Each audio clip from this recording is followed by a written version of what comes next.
Oke, lo WhatsApp guys, balik lagi nih sama gue Steven di channel Bodybuilder. Jadi sekarang di kesempatan yang kali ini gue bahas soal video cheat day. Apakah cheat day itu boleh? Apakah cheat day itu bagus pas lagi diet? Nah, jadi kita langsung aja bahas di video yang kali ini. Jadi sebenarnya video ini pertanyaannya terjadi karena gue kemarin bikin video full day of eating 1800 kalori dan gue makan cheesecake di dalamnya. Orang pada pikir, oh bro, lu kok makan cheesecake? Lu nih beneran diet atau lu lagi iseng atau lu lagi istirahat atau gimana bro?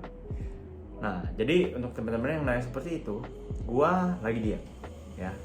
Tapi gua adalah penganut diet flexible dieting. Jadi gua boleh makan semuanya asal nutrisi dan kalori gua sudah terpenuhi. Dan kalori gua masih ada budget, sorry. Jadi contoh, misalnya gua punya budget di video itu 1800 kalori. Gua sudah mencukupi protein gua yang utama, ya, protein. Dan kalau bisa vitamin dan mineral, baru sisa kalorinya gue bisa isi dengan cheesecake. Nah bro, apakah ada bedanya kalau misalnya gue makan yang bersih-bersih aja, yang seperti nasi merah dan dada ayam? Ada. Jadi positifnya kalian makan yang seperti itu adalah kalian akan lebih kenyang. Tapi ada juga negatifnya.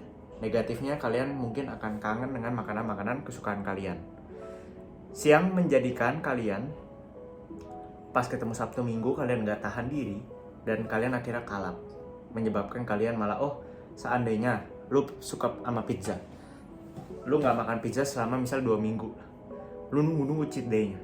Di hari cheat day lu kalap, lu makan 1 loyang, dan setelah lu makan 1 loyang, besoknya lu lihat timbang berat badan lu malah naik dan lu malah stres. Aduh, ini cheat day apa, diet gue udah gagal nih karena gue naik 2 kilo nih, aduh.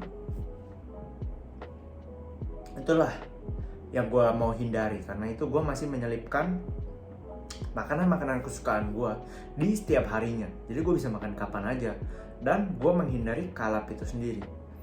Karena coba kalian pikir-pikir lagi, orang ngedewa-dewain cheat day itu biasanya karena alasannya mau memperbaiki mental. Pertanyaannya adalah, kenapa mental lu bisa sampai serusak itu sampai lu butuh cheat day gitu loh. Jangan jadikan cheat day itu bisa naikin metabolisme sebagai alasan lu pengen cheat day. Karena metabolismenya nggak naik banyak teman-teman. Paling naik 10% doang. Gitu loh. Jadi kalian jangan pikir, oh gue cheat day biar diet gue makin sukses, biar badan gue bisa makin cepet jadi. Karena cheat day itu bagus. Karena menaikkan metabolisme. Dengan alasan yang nggak didukung sama sekali gitu loh. Ilmiahnya nggak didukung. Itu cuma alasan-alasan orang yang memang beralasan pengen cheat day gitu loh. Jadi teman-teman pasti tahu rasanya ya, diet udah stres, terus tiba-tiba kangen banget, akhirnya ketemu hari bisa makan dan kalap, besoknya naik 1-2 kilo dan akhirnya nggak kuat lanjutin dietnya dan akhirnya malah berhenti gitu loh. Nah karena itu di sini gue sangat mengedepankan yang namanya diet dengan cara flexible dieting. Jadi lu boleh makan apapun itu, tapi lu nggak kalap. Tapi lu masih bisa mengatur porsinya. Dan lu sudah mencukupi vitamin dan mineral lu di hari itu gitu loh. Jujur gue memang di hari yang 1800 itu gue belum cukupi vitamin dan mineral secara maksimal ya. Tapi ya lu ingat, lu hidup itu 360 hari. Dan apakah lu bisa 100% ini bersih? Nggak juga. Coba lu bisa cari semua orang siapapun itu yang makan 100% hanya bersih doang. Itu gue yakin bisa dihitung jari, dan itu badannya belum tentu bagus punya. Sedangkan yang bagus, biasanya lu kalau lihat dia biasanya ada cheat day-nya banyak. Ada, ya pokoknya makannya kadang dia bisa makan hancur, tapi alasannya olahraganya keras gitu loh. Padahal lu nggak tahu yang di belakangnya dia pakai apa, atau dia jangan-jangan dari sana memang sudah six pack. Jadi dia kayak kalau makan sedikit ya perutnya cuma ketutupan dikit gitu, tapi sebenarnya dia udah nggak terlalu ini. Makanya lu nggak bisa bandingin itu, lu harus lihat dengan diri lu sendiri. Gua sendiri dulu juga pas gua awal mulai fitness, gua tuh keras banget sama diri gua mau makan bersih doang. Dada ayam, nasi merah, ubi, semua yang bersih, nggak boleh pakai garam, begitu aja. Tapi pas gua bandingin sama teman-teman gua yang mulai dari six pack, yang makannya aja masih sembarangan, cuma modal whey protein, tuh badannya bisa lebih jadi dari gua.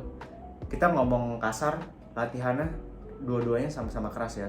Gue dulu latihan keras, gue dulu bench press bisa paling berat di satu sekolah gue di PK waktu itu.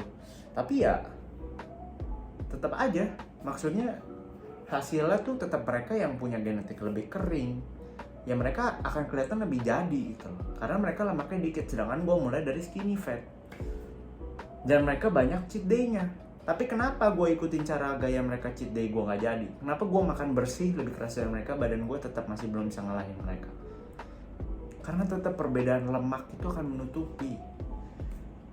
Lu yang mulai dari six pack, lu mungkin akan membanggakan itu, tapi lu bisa lihat banyak contohnya orang yang mulainya nggak dari six pack, itu mencoba cara berulang-ulang, apalagi yang dari gendut, diet cheat day, dan naik turun dan akhirnya malah turun lagi, naik lagi ke atas karena kalap dan akhirnya males lanjutin diet.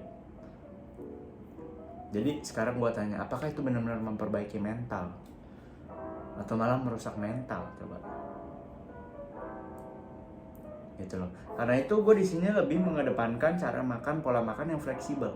Lu bisa makan apa aja asal lu atur porsi lu dan lu cukupi dulu nutrisi utama lu.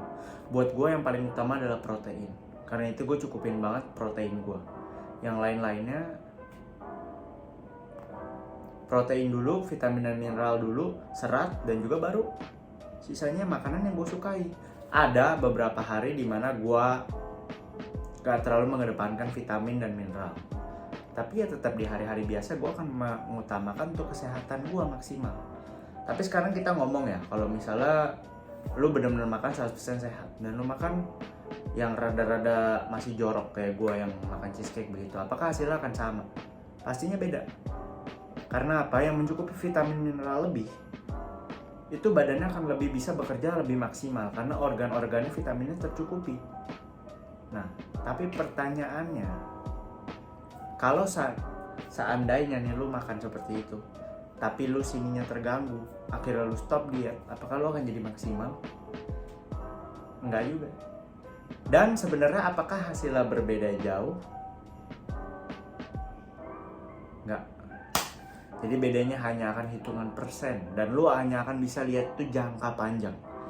Makanya gue bilang ini jangka panjang bro, lu gak bisa bilang karena satu hari gue gak cukupin vitamin mineral dan hasil lu akan jelek. Enggak begitu. Jangka panjang, ingat fitness itu maraton. Lu harus lihat apa yang bisa bikin lu tetap lari, tetap jalan di situ, gak keluar, gak quit dari maraton. Gitu loh. Karena itu kalau misalnya lu suruh gue kasih kesimpulan, apakah butuh cheat day atau enggak? Enggak. Justru gue akan menyarankan kalau lu udah mikirin cheat day mulu, artinya diet lu udah harus ada yang dibenerin. Entah lu dietnya terlalu ekstrim, turun berat badan lu terlalu banyak, sehingga akhirnya lu malah ngincer cheat day mulu. Udah banyak banget kejadiannya. Dan kalian jangan ikutin Mr. Olympia dan yang lain-lain yang banyak cheat day-nya. Kalian nggak tahu mereka tuh pakai apa gitu. Dan kalian nggak tahu keseharian mereka seperti apa. Mereka yang badannya gede, batas kalorinya gede, masih bisa nyelipin banyak makanan. Lu yang badannya masih kecil, pemula lagi, atau yang obesitas, gerak aja belum ada, maunya kayak gitu, mau niru-niru, nggak bisa. Gue tahu banyak yang akan komen, tapi gue pakai cheat day kok, gue berhasil turun. Abis itu badan gue ini rada-rada kurusan. Iya. Pertanyaan, lu bisa mempertahankan nggak? Apakah lo abis diet lo balik lagi ke atas? Itulah pertanyaannya. Gue pun juga sudah mengalami diet terlalu keras, akhirnya gue cheat day, kalap, dan gue gak bisa nahan diri sendiri. Akhirnya malah berhenti diet gue malah balik lagi ke atas. Makanya disebut dengan yo-yo diet gitu loh. Kita itu yang harus dihindarin, yo-yo diet. Lebih mending lu turun bentar, tapi lu bisa mempertahankan itu, progres lagi, nanti lu turunin lagi. Badan lu akan lebih cepet jadi, percaya gue. Karena lu nggak bolak-balik ke atas cutting gitu. Oke, jadi semoga dapat menjelaskan teman-teman semua di sini. Gue nggak cheat day, dan gue sebisa mungkin mengurangi cheat day. Gue benar-benar jarang banget cheat day sih, kayak ada riset tuh. Kayak cheat day itu gue hitungnya cuma kalau kayak ada orang ulang tahun sih. Kalau gue dibayarin makan buffet gitu, itu gue hitungnya cheat day karena ya gue makan aja gitu, udah dibayarin kan. Tapi kalau misalnya nggak, itu gue akan usahain tuh nggak nyari. Kalau misalnya gue ketemu rasa gue mau cheat day, itu udah waktunya gue harus berhenti diet. Udah waktunya gue harus stop. Ini gue ngomong untuk kalian yang bukan mau lomba ya. Kalau kalian mau lomba kontes, itu udah pasti kalian akan ada rasa mau cheat day terus, itu akan pasti menderita. Karena itu kalian akan bisa lihat orang habis kontes itu biasanya nggak kuat kalapnya. Ya, tapi ini gue ngomong ke lu yang mau mengubah berat badan dari gendut tapi nggak berhasil karena lu ngandelin cheat day dan naik akhirnya malah males diet. Oke, jadi supaya di sini bisa menjelaskan teman-teman semuanya dan bisa bikin diet kita benar-benar berhasil. Ingat, cheat day itu nggak dibutuhin. Kalau misalnya lu memang nyarinya cheat day mulu, artinya lu mungkin harus istirahat dulu dari diet lu, atau lu mungkin harus bikin diet lu agak lebih slow dikit. Jadi lu sininya nggak terlalu terganggu. Semoga bisa memperjelas di sini semua teman-teman. See you guys in the next video. Bye bye.